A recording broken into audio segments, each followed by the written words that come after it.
Fluminense e Atlético Paranaense nesse domingo e, bem, prováveis mudanças na equipe do Fluminense. Você tá vendo aí a escalação? Deixa eu só me apresentar antes aqui, se você não me conhece, sou Gabriel Amaral, sou jornalista, sou tricolor. Se você quiser deixar um like aqui embaixo, você ajuda bastante aqui o canal. Se você quiser se inscrever, ajuda mais ainda. Já é mais fácil gostar do vídeo, é claro. Vamos lá, a gente fala da escalação para esse domingo, pensando como vem o time do Lúcio Gonzalez, ou melhor, como vai o time do Mano Menezes, já que o jogo é lá em Curitiba. Tô indo para lá agora, neste sábado. Bem, vamos lá. A gente fala primeiro aqui sobre a equipe do Fluminense, até porque vai ter que falar do Atlético Paranaense para vocês entenderem as minhas dúvidas. A provável escalação, considerando que o Fluminense tem desfalques ou melhor, tem ausências, porque alguns não são desfalque. Felipe Melo tá suspenso, pegou uma suspensão até o final do campeonato por conta daquele gesto contra o Grêmio, né, de roubo. Então o Felipe Melo tá fora. Deste jogo também está fora até que se prove o contrário o zagueiro Ignacio, né? Não sei se chegou a viajar, confesso que não tive essa informação ainda, mas é reserva também. Além deles, também está fora o Keno, esse porque não se recuperou a tempo da torção que teve no tornozelo no jogo contra o Criciúma, e é titular.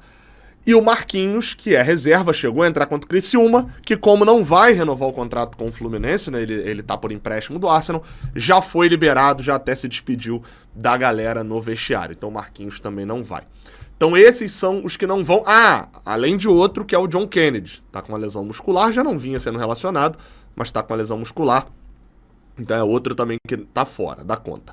Ganso está recuperado das dores lombares, vamos ver como é que vai ser em campo, né? Ele sentiu as dores, aguentou durante 20 minutos no jogo do Maracanã até pedir substituição, então vamos ver como é que vai ser a dinâmica do jogo, se ele vai aguentar jogar lá também, enfim, é o que o Mano falou na coletiva. Às vezes o Ganso, dores lombares é uma parada meio estranha, né? Que você sente, depois volta a sentir, enfim, para.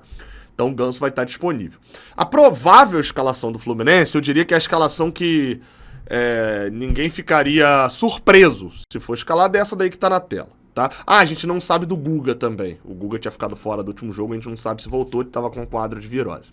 Fábio é o goleiro, Samuel Xavier, Thiago Silva, Thiago Santos, Diogo Barbosa, Bernal, Martinelli, Ganso, Arias, o Lima substituindo o Keno e o Cauã Elias. Não é essa escalação, ela não é a provável escalação do Mano Menezes que vazou porque viram um treinamento, não. É uma escalação minha, baseado no que ele vem escalando, tá? Então eu diria que se ele não surpreender em nada, ele escala isso daí. Vou falar rapidinho do Atlético Paranaense, algumas coisas que eu reparei no time do Atlético, vendo melhores momentos, vendo alguns lances dos jogos recentes. Eu até tenho visto mais jogos dele, né? Porque, enfim, né? Disputa direta do Z4. E parei para poder ver, eles vêm com a possível escalação de Mikael no gol, na lateral direito, o Léo Godoy, não o Maidson, né? O Léo Godoy já vem sendo titular. Na zaga, Thiago Heleno e Lucas Belezi. O Lucas Belezi joga até pelo lado direito, na verdade. O Thiago Heleno pelo lado esquerdo. Na lateral esquerda, o Esquivel. No meio de campo, os dois volantes, o Filipinho e o Gabriel. O Gabriel é aquele ex-Corinthians. E o Filipinho, ele veio de um time pequeno pro Atlético. Deixa eu lembrar qual é o nome do time aqui. Ele veio de um time acho que de São Paulo, da Ponte Preta. Ele veio da Ponte Preta para o Atlético Paranaense. Enfim, chegou esse ano e se tornou titular. E o Gabriel, volante, como eu falei, ex-Botafogo, acho que também ele jogou, né? No meio de campo, há uma dúvida se joga o João Cruz ou o Bruno Sapelli, mas o ataque tem Nicão, Coelho e Pablo. Quem vinha atuando também nesse trio de ataque aqui era o Julimar. O Coelho normalmente atuava um pouquinho mais pela direita. O Julimar, um bom jogador da base do Atlético, vinha atuando pelo lado esquerdo, mas teve uma lesão seríssima no joelho, aquela famosa cirurgia que você fica fora o ano inteiro. Tá fora. A última partida dele foi agora no meio do mês, quando o Atlético jogou, durante a data FIFA contra o Atlético Mineiro. Ele saiu lesionado. Era um cara que vinha com bons números até no Brasileirão mesmo, 6 gols, 2 assistências, enfim, para um ponta, né? E vinha de um histórico recente. No jogo que ele se machucou, ele vinha de 3 gols em 3 jogos. Então é um desfalque grande pro Atlético Paranaense ainda. Só que qual que é a situação? Coisas que eu reparei do Atlético e por isso eu vou falar da escalação do Fluminense. Por várias vezes, só sobre um jogador especificamente, tá? Primeiro eu vou falar de marcação do Atlético. Matheus Gamarra. Vocês lembram do Gamarra, zagueiro do Olímpia, que todo mundo queria contratar e etc? Então, eu também queria contratar, parecia uma boa análise na época, não adianta ser engenheiro de obra pronta agora não. De fato, na época era uma boa contratação, o maluco tava jogando muito no Olímpia, o Atlético Paranaense contratou, foi titular durante uma boa parte do ano e vem muito mal. Assim, a verdade é essa. Por isso o Lucas Beleza e o Thiago Heleno são a zaga titularíssima mesmo. Agora, é um time que marca muito mal do lado esquerdo. Eu nunca vi esse time do Lúcio Gonzalez ter uma média alta de gols sofridos. E até se você pegar os resultados recentes do Atlético Paranaense, é um time que dá muito espaço e que deixa o adversário criar muita chance. Se você pega os jogos recentes contra o Bahia estava jogando em casa, um time da parte alta da tabela, massacrou. Teve pelo menos 4 chances assim, claríssimas para poder fazer o gol. 2 na trave, uma o Cauli perdeu, a outra o Luciano Rodrigues perdeu. Isso tudo eu tô falando de chance da marca do pênalti sem zagueiro marcando, só ele e o goleiro. Perderam todas essas chances, só empataram no último minuto com o Gabriel Teixeira. Já o Atlético Goianiense, você pode até falar bem assim, Atlético Goianiense teve as melhores chances contra o Atlético Paranaense. Principalmente depois que o Atlético fez o gol, mas antes já tinha tido chances também. Criou bastante, principalmente do lado direito de ataque e da esquerda de defesa deles. Volta mais um pouquinho. O último jogo, eles perderam pro São Paulo, perderam pro Vitória. O caso do Vitória não, o Vitória jogou de franco atirador. Mas o último jogo onde o Atlético teve um domínio muito grande foi justamente contra o Cruzeiro do Diniz. Mas nessa dá pra isentar o ex-treinador, porque teve um expulso com 10 segundos, né? E aí ficou com um a menos, o Atlético massacrou. Mas foi o único jogo dessa história recente aí que o Atlético acabou massacrando. Antes disso, a gente já tá lá na derrota pro Fluminense. Então, mesmo nos jogos em que venceu, à exceção desse do Cruzeiro, o Atlético não foi superior, assim, massacrando todo mundo, não. E é um time que dá um espaço do lado esquerdo. Tem jogo contra o Atlético. Esse é o principal. Eles se abrem e deixam jogar. Por várias vezes, qual o movimento que a gente vê bastante movimento tático do Atlético Paranaense que me faz pensar que a gente deveria mudar a nossa formação?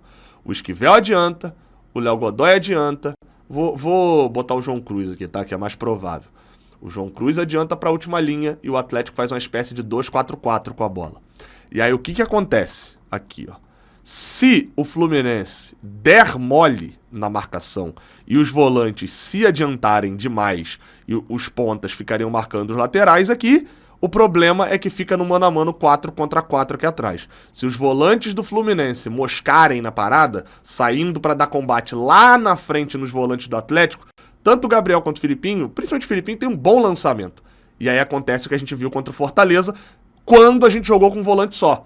O outro volante aqui era o Lima já marca um pouco mais à frente, o Martinelli saiu para dar o combate, o time do Fluminense estava todo do lado de cá, e aí o Marinho saiu livre pelo lado direito, sem muita marcação. Então o Atlético é um time que força essa última linha do adversário. O meio de campo do Fluminense vai precisar de ter muita atenção. Por outro lado... eu tô falando ainda da virtude do Atlético. Tem muita bola que o João Cruz, que joga mais centralizado, recebe de costas e ele gira muito rápido. É um maluco que tem essa qualidade. Aí o camisa 57 do Atlético Paranaense. Ele tem um giro para receber a bola de costas e girar, e quando ele faz esse giro, ele normalmente tem uma facilidade, isso até é uma característica mais dele do que do Zapelli, mas o Zapelli também tem. Mas tem uma facilidade para poder encontrar jogadores muito rápidos, o Nicão um pouco menos, mas Coelho e até o Pablo é um ataque rápido e que chuta muito de fora da área. Então o Fluminense vai precisar de uma proteção na frente da sua área. E aí isso me faz pensar se não seria o jogo para a gente entrar com 3 volantes. Eu não quero que entre, mas me faz pensar se não seria o ideal. Tirando quem, Gabriel? Não sei.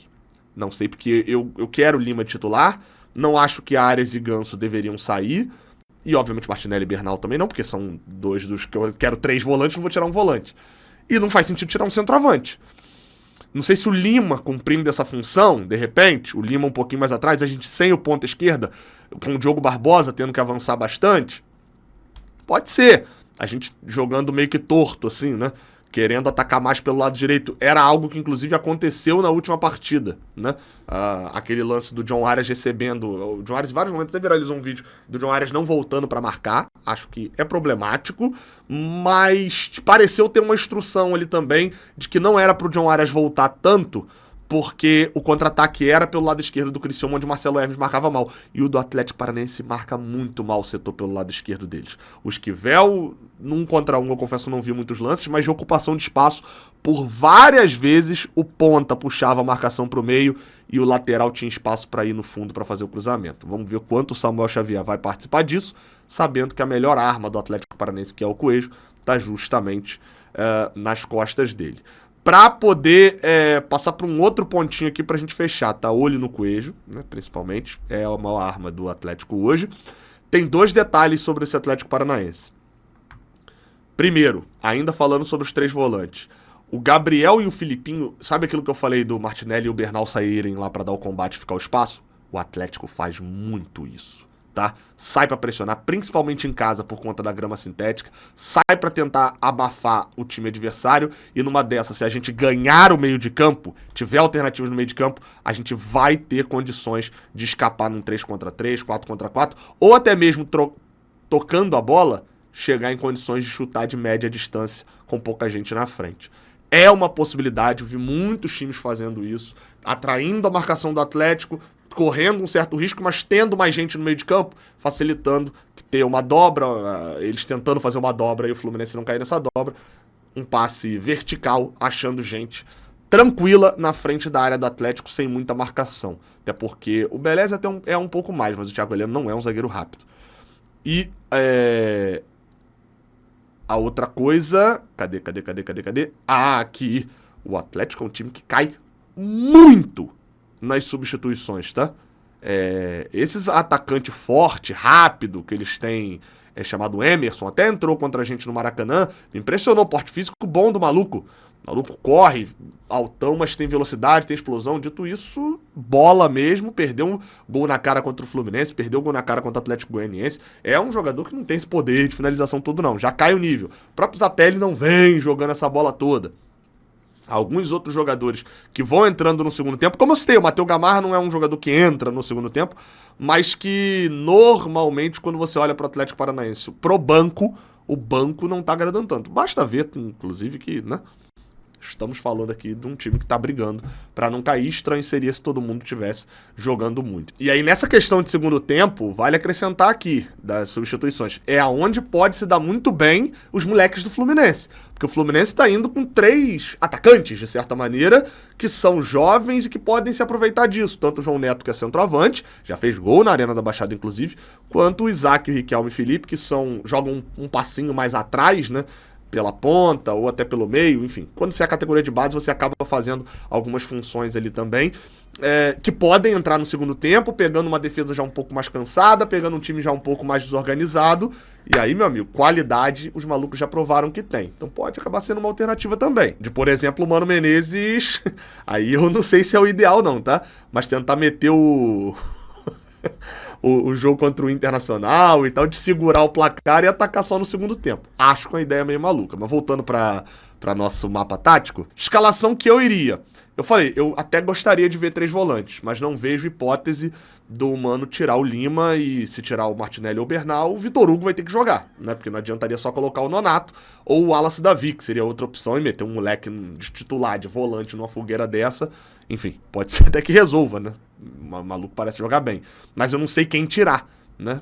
Pra colocar o Wallace Davi aqui de volante, por exemplo. Vai tirar o Lima, um desafogo, um cara... Enfim, acho que o Lima de terceiro homem de meio de campo, sendo uma espécie de segundo ou terceiro volante, pode encaixar ele tendo espaço para poder sair, tendo um pouco de liberdade para poder sair. E você, como escalaria o Fluminense? Acho que o Mano Menezes vai pingar uma surpresa, tá? Uma surpresa onde a gente não tá esperando um Germancano titular, acho que até a gente espera Germancano titular, mas tipo, um Martinelli no banco, um John Arias no banco, um Thiago Santos, sei lá. Thiago Santos, Thiago Silva não, mas acho que vai pintar uma surpresa desse tipo. Se você acha que sim ou acha que não, comenta aqui embaixo. Tamo junto. Amanhã é final de Campeonato Brasileiro, tá? Até a próxima. Valeu.